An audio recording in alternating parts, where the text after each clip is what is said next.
तो वह पिता अपने पुत्र को क्यों डांटता है जानते हैं? ताकि उसका पुत्र सदमार्ग पे चले, सही संस्कार सीखे। डांटता है, फटकारता है। अगर कोई पिता अपने पुत्र को डांटता है तो इसका मतलब ये नहीं है कि वह पुत्र को अपने भगा देगा।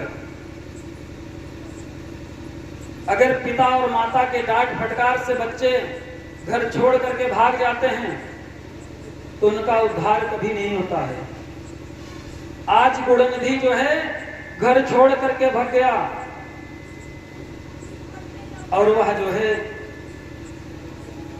जब घर से भगा तो समय पे ना भोजन न पानी, भूख प्यास से तड़पता हुआ, ज्वर से पीड़ित है। और शिवालय में पहुंचा तो देखा कि वैश्य लोग बहुत से आए हैं और भगवान भोलेनाथ का पूजन किए। पूजन करके वहीं बैठे तो गुणनिधि सोच रहा है कि ये वैश्य लोग जाएं तो प्रसाद जो चढ़ा है उसको मैं पा करके अपनी क्षुधा को शांत कर लूं।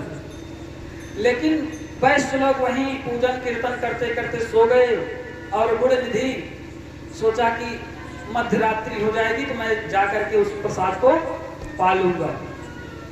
और वह गुणनिधि धीरे धीरे पैरों को दबाता हुआ पहुंचा। और देखिए होता क्या है, जब कोई चोरी करने जाता है तो हड़बड़ाहट में काम नहीं होता, दिमाग काम करता, कुछ न कुछ गलती हो ही जाती है।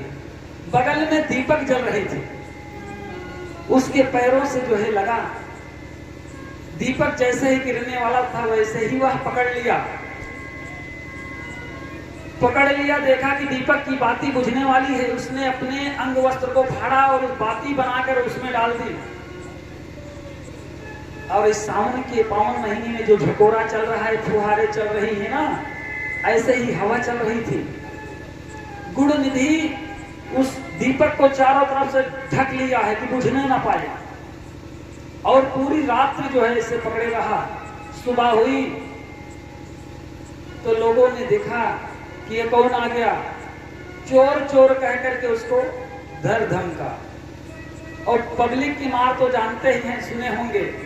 जब पब्लिक किसी को मारती है तो गोविंदाय नमो नमः। गुणनिधि का वही अंत हो गया। लात मुकों से लोगों ने बहुत मारा। आज गुणनिधि का जब अंत हो गया तो इसका जन्म जो हुआ इरंगल राजा के यहां पुत्र के रूप में जन्म लिया। कौन से राजा? इरंगल। उनके यहाँ यह पुत्र रूप में जन्म लिया। और इरंगल के मृत्यु के बाद यह जो है राजा बना तो नगर में ढिढोरा पिटवा दिया कि जो भी भक्त शिवालय में दीपार्चन नहीं करेगा, दीपदान नहीं करेगा, उसे कारागार में डाल दिया जाएगा।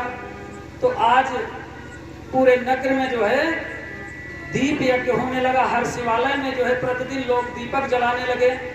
जहां शिवालय में घी का दीपक जलाया जाता है उसके जीवन में सुख समृद्धि, ऐश्वर्य, कीर्ति, वैभव की प्राप्ति होती है।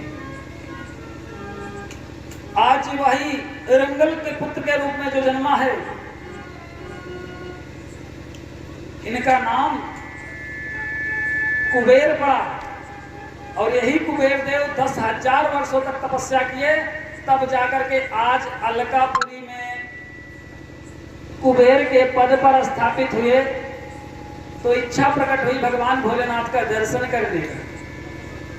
और जब भगवान भोलेनाथ का दर्शन करने के लिए कैलाश पे आज पहुंचे हैं कुबेर देव, तो देखा कि भगवती पार्वती उनके साथ में है। और पार्वती मैया को देख करके जो है कुबेर देव उनको एक टक निहार रहे हैं, किसी गलत भावना और गलत दृष्टि से नहीं।